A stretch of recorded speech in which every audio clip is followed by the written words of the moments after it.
Assalamualaikum warahmatullahi wabarakatuh. Yang terhormat, Bapak Fahmi selaku dosen pengampu mata kuliah Financial Technology. Perkenalkan di sini saya Dinar Sabina Alfitri dengan NIM 23 0814949196 Prodi Bisnis Digital kelas 2023A ingin mempresentasikan pitch deck crowdfunding.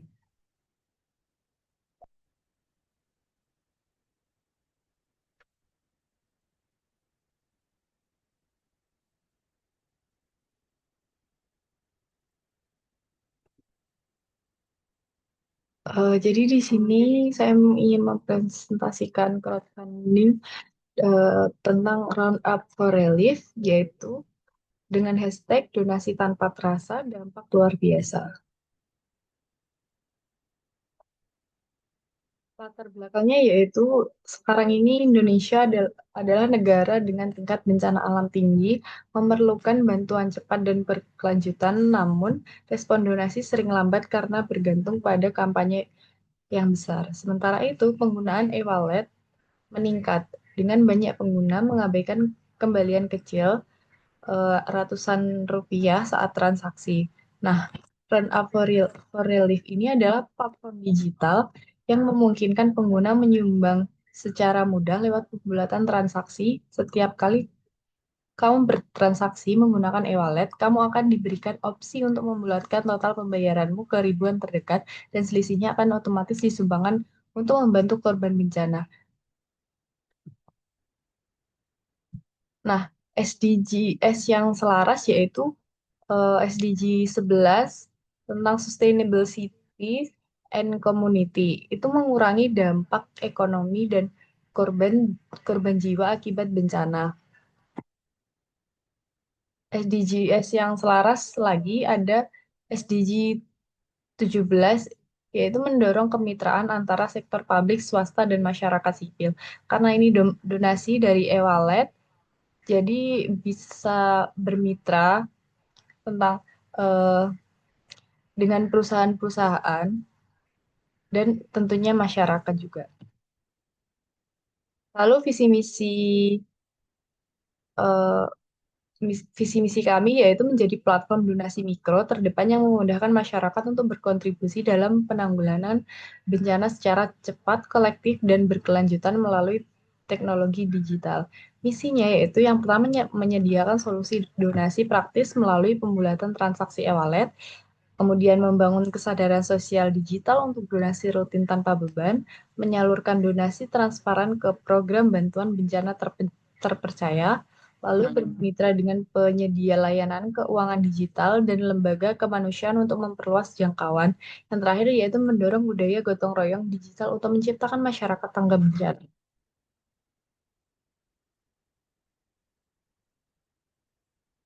Nah, ini merupakan timeline roundup for relief atau penjadwalan proyek. Nah, di bulan pertama ini ada planning and validation, yaitu penentuan nama domain dan branding awal. Di sini tim akan menentukan nama website dan mulai membuat elemen visual seperti logo dan tagline. Hal ini penting karena akan menjadi identitas brand di mata publik. Lalu ada juga survei minat pengguna e-wallet. Kita perlu tahu apakah masyarakat ini bersedia menyumbangkan kembalian digital mereka, maka dilakukan survei terhadap pengguna dompet digital e-wallet seperti OVO, Dana, dan GoPay. Lalu di bulan ketiga keempat yaitu website website design and content.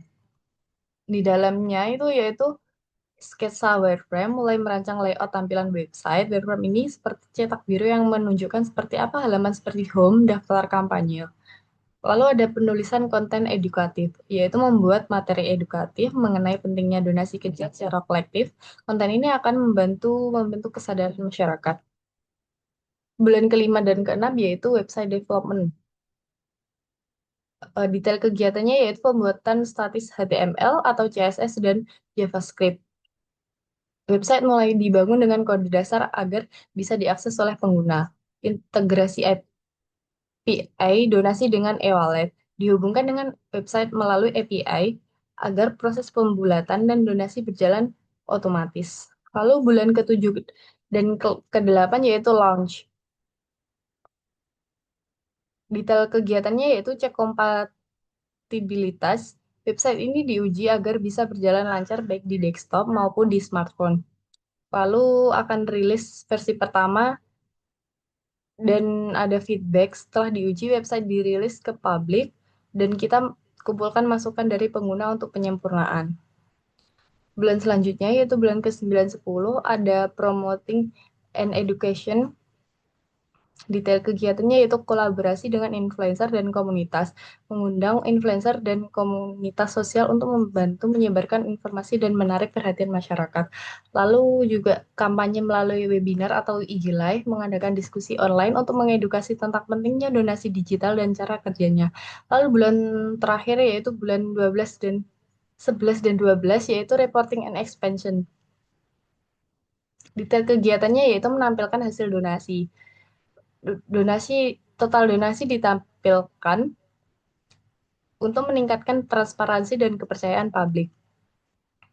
Lalu ada cerita dari lapangan, menyajikan testimoni langsung dari para korban dan relawan untuk menunjukkan dampak nyata dari donasi mikro ini.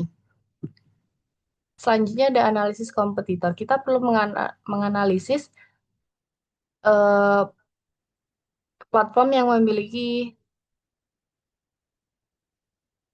platform yang serupa, yaitu yang pertama ada kitabisa.com. Platform ini merupakan donasi online besar di Indonesia, memungkinkan siapa saja membuat kampanye sendiri. Fokusnya luas, tapi tidak spesifik untuk bencana. Selanjutnya ada berkah sedekah, berbasis komunitas dan offline, jadi tidak menggunakan teknologi digital seoptimal Round Up for Relief ini. Lalu ada wecare.id. Platform ini fokus pada bantuan medis, tidak mencakup bencana alam secara umum. Selanjutnya ada Dompet Duafa, lembaga sosial besar dengan program luas, termasuk penanggulangan bencana, tetapi pendekatannya masih konvensional. Nah, keunikan dari Round Up for Relief ini adalah fokus pada penanggulangan penanggulangan bencana dan donasi otomatis dan transparan melalui e-wallet tanpa harus berpikir panjang. Selanjutnya ada jenis layanan, yaitu yang pertama e-wallet integration. Platform kami menghubungkan dengan e-wallet. Donasi dilakukan tanpa terasa hanya dari pembulatan sisa belanja. Misalnya, jika belanja 9.500 maka akan dibulatkan ke 10.000. Selisih itu akan dimasukkan ke dalam donasi. Selanjutnya ada donasi sekali klik. Jadi kita bisa memutuskan mau donasi ataupun tidak.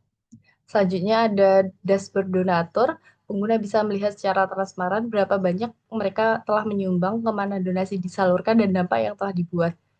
Selanjutnya ada notifikasi real time, lalu ada edukasi dan kampanye sosial.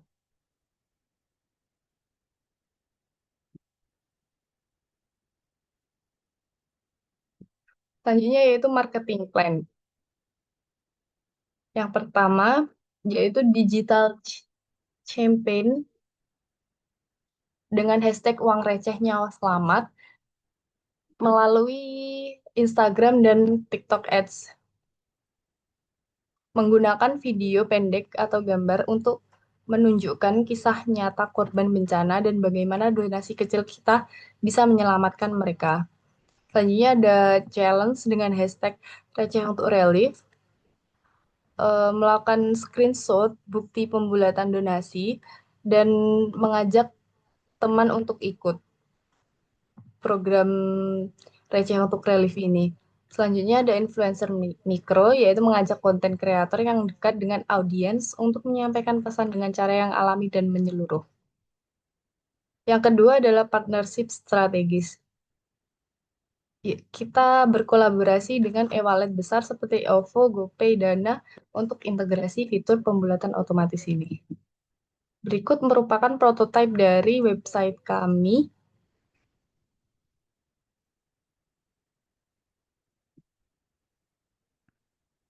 Selanjutnya ada financial plan.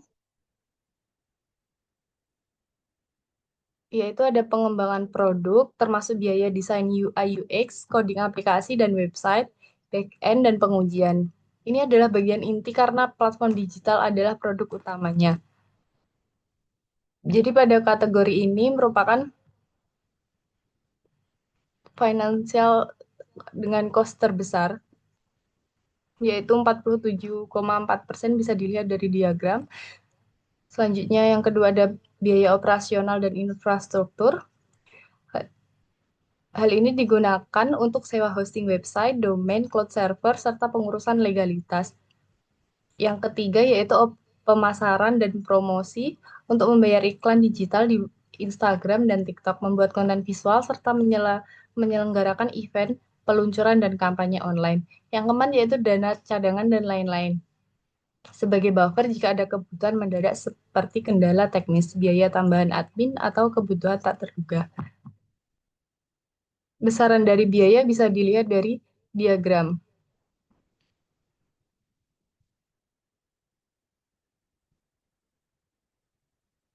Baik, sekian presentasi dari saya. Apabila ada kurang lebihnya, mohon maaf. Wassalamualaikum warahmatullahi wabarakatuh.